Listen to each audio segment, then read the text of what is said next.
The theme of Nothing is Impossible, I would say, is not only is Saatchi and Saatchi's own way of approaching things, but it's also very true, I would say, of anyone who wants to be a successful director.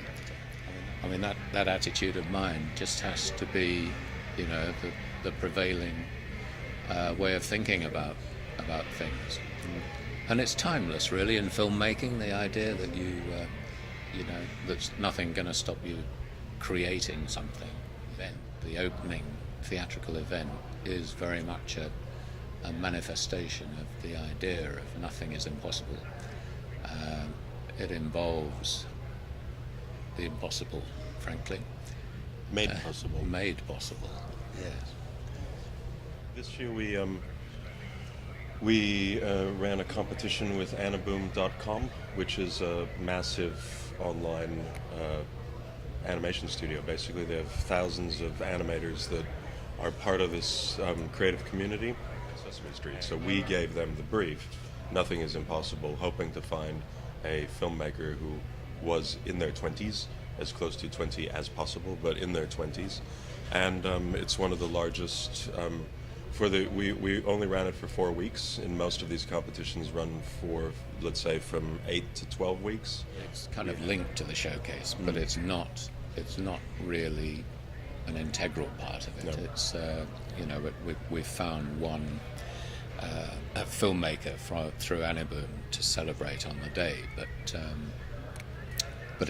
we've never, in the showcase itself, we've never identified a winner as such. They're all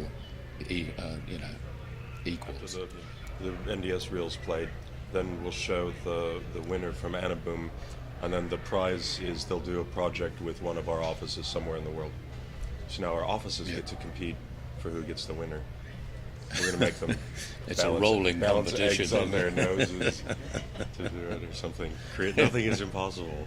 If you're going to look through YouTube and look through Vimeo and look through all these channels, it doesn't hurt to try and stimulate it as well, and hopefully we can use this as a template to say next year maybe we run 5 competitions, or we run one every month, or we only run one big one with somebody else.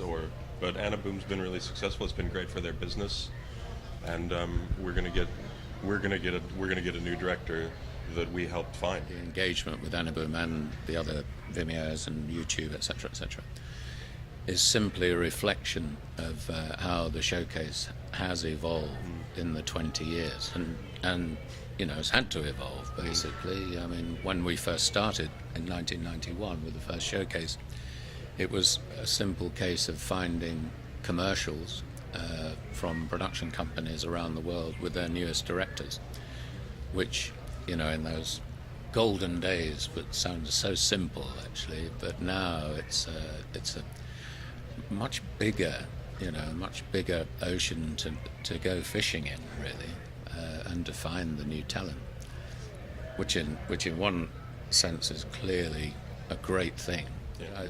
Having said that, I think we reached a point of the idea that almost anyone with a camera could be a director, almost anyone could be a filmmaker.